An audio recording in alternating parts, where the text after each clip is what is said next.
আপনার কাছে ভোটার পোর্টালে যদি নিজের একটি অ্যাকাউন্ট থাকে তাহলে সেটি আপনার অনেক কাজে লাগতে পারে।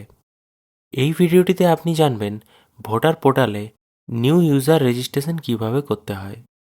এর জন্য আপনাকে voters.eci.gov.in এ আসতে হবে। ওয়েবসাইটটিতে এলে আপনি এইরকম একটি ইন্টারফেস দেখতে পাবেন। নতুন অ্যাকাউন্ট ক্রিয়েট করার জন্য আপনাকে এখানে সাইন আপ অপশনে ক্লিক করতে হবে। তারপর এখানে দুটি অপশন দেখাবে। প্রথমটি হলো ইন্ডিয়ান রেসিডেন্ট ইলেক্টর, অর্থাৎ যারা ভারতবর্ষে থেকে ভোট দেন। আরেকটা হলো ইন্ডিয়ান ওভারসিজ ইলেক্টর, অর্থাৎ প্রবাসী ভারতীয়রা। এক্ষেত্রে আমি ইন্ডিয়ান রেসিডেন্ট ইলেক্টর সিলেক্ট করলাম। তারপর আপনি এখান থেকে আপনার মোবাইল নাম্বারটা এন্টার করুন।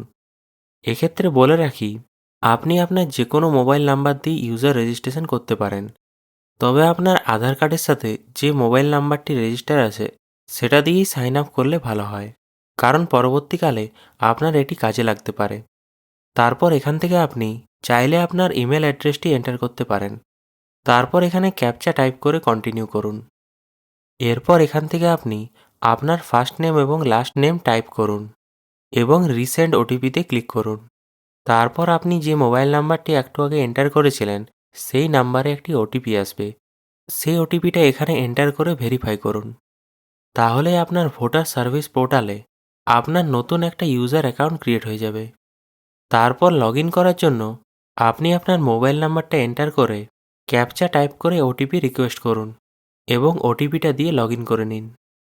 এক্ষেত্রে বলে রাখি, মোবাইল নাম্বার দিয়ে নতুন ইউজার আইডি ক্রিয়েট করার মানে এই নয় যে আপনার ভোটার কার্ডের সাথে ওই মোবাইল নাম্বারটি লিঙ্ক হয়ে গেল। আপনার ভোটার কার্ডটি আপনার মোবাইল নাম্বারের সাথে লিঙ্ক আছে কিনা সেটি চেক করার জন্য এই ভিডিওটিতে ক্লিক করুন। ভিডিওটি ইনফরমেটিভ লাগলে আপনি আপনার ফর্ম বন্ধুকে সাবস্ক্রাইব করুন। ভিডিওটি দেখার জন্য ধন্যবাদ।